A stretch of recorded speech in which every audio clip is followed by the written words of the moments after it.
بسم اللہ الرحمن الرحیم۔ السلام علیکم ورحمۃ اللہ وبرکاتہ۔ ابو لیلۃ سمرقندی رحمۃ اللہ علیہ تنبیۃ الغافلین میں ایک عجیب واقعہ لکھتے ہیں۔ فرماتے ہیں کہ ایک مرتبہ حضرت عمر نبی علیہ السلام کی خدمت میں حاضری کے لیے آئے تو راستے میں انہوں نے ایک نوجوان کو دیکھا جو بہت زار و قطار رو رہا تھا۔ اس کو روتا دیکھ کر حضرت عمر کا دل موم ہو گیا۔ انہوں نے پوچھا، اے نوجوان کیا ہوا؟ وہ کہنے لگا، میں ایک بڑے گناہ کا مرتکب ہو گیا ہوں۔ اب میں اللہ کے عذاب سے ڈر رہا ہوں کہ میں کیا کر بیٹھا، سخت پریشان ہوں، لہٰذا مہربانی فرما کر نبی کریم صلی اللہ علیہ وسلم کی خدمت میں میری سفارش فرما دیجیے۔ حضرت عمر رضی اللہ تعالی عنہ نبی علیہ السلام کی خدمت میں حاضر ہوئے تو رو رہے تھے۔ نبی علیہ السلام نے ارشاد فرمایا، عمر آپ کیوں رو رہے ہیں؟ عرض کیا، اے اللہ کے محبوب صلی اللہ علیہ وسلم، میں آپ کی خدمت میں حاضر ہو رہا تھا، راستے میں ایک نوجوان کو دیکھا جو کوئی بڑا گناہ کر بیٹھا تھا۔ وہ بہت رو رہا تھا، اس کی آوازاری نے مجھے بھی رلا دیا۔ نبی علیہ السلام نے اندر آنے کی اجازت مرحمت فرما دی تو وہ نوجوان آپ صلی اللہ علیہ وسلم کی خدمت میں حاضر ہوا اور وہاں بھی رونا شروع کر دیا، حتیٰ کہ وہ پھوٹ پھوٹ کر رونے لگا۔ نبی علیہ السلام نے ارشاد فرمایا، اے نوجوان کیا ہوا؟ اس نے کہا، اے اللہ کے نبی صلی اللہ علیہ وسلم، میں بہت بڑا گناہ کر بیٹھا ہوں۔ نبی علیہ السلام نے فرمایا، تیرا گناہ بڑا ہے یا اللہ کا عرش بڑا ہے؟ وہ کہنے لگا، اے اللہ کے نبی میرا گناہ بڑا ہے۔ نبی علیہ السلام نے فرمایا، تیرا گناہ بڑا ہے یا کرسی بڑی ہے؟ وہ کہنے لگا، اے اللہ کے نبی علیہ السلام میرا گناہ بڑا ہے۔ نبی علیہ السلام نے فرمایا، کیا تو نے شرک کا ارتکاب کیا ہے؟ اس نے عرض کیا، اے اللہ کے نبی صلی اللہ علیہ وسلم، میں نے شرک کا ارتکاب نہیں کیا۔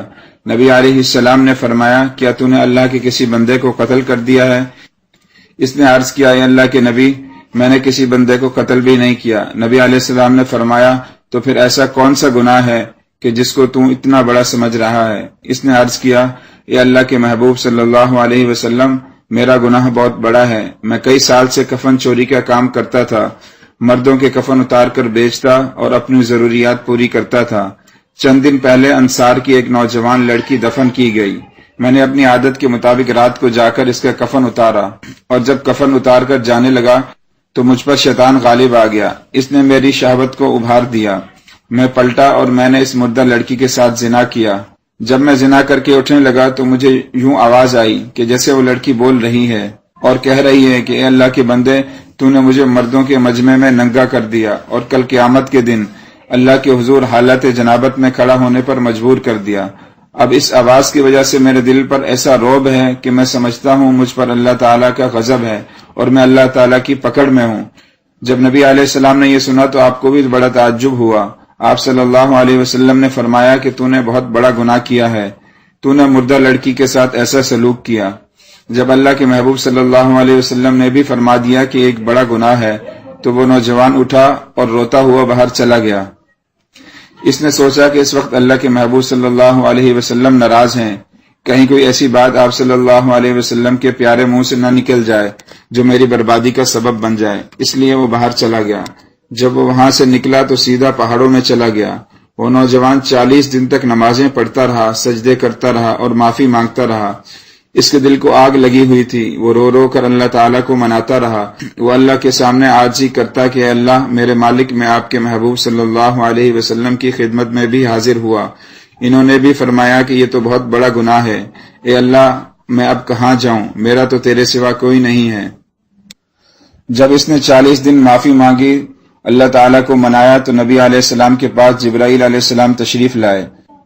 جبرائیل علیہ السلام نے آپ صلی اللہ علیہ وسلم کی خدمت میں اللہ تعالیٰ کے سلام پیش کیے اور عرض کیا، اے اللہ کے محبوب، اللہ رب العزت نے پوچھا ہے کہ اے محبوب صلی اللہ علیہ وسلم بتائیے کہ کیا مخلوق کو آپ نے پیدا کیا ہے یا میں نے پیدا کیا ہے؟ نبی علیہ السلام نے ارشاد فرمایا، اللہ رب العزت نے مجھے بھی اور ساری مخلوق کو بھی پیدا فرمایا۔ پھر جبرائیل علیہ السلام نے عرض کیا، اللہ تعالیٰ نے پوچھا ہے کہ کیا مخلوق کو آپ رزق دیتے ہیں یا میں دیتا ہوں؟ نبی علیہ السلام نے ارشاد فرمایا، مجھے بھی اور ساری مخلوق کو بھی اللہ رب العزت ہی رزق عطا فرماتے ہیں۔ جب یہ باتیں ہو گئی تو تیسری بات پوچھی گئی کہ مخلوق کو میں نے معاف کرنا ہے یا کسی اور نے کرنا ہے؟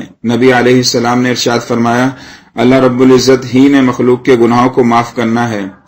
جب محبوب صلی اللہ علیہ وسلم نے یہ فرمایا تو جبرائیل علیہ السلام نے عرض کیا، اللہ رب العزت نے پیغام بھیجا ہے کہ اے محبوب صلی اللہ علیہ وسلم، اس بندے نے میرے سامنے رو رو کر اتنی معافی مانگی کہ میں نے اس بندے کے گناہ کو معاف کر دیا۔ سبحان اللہ۔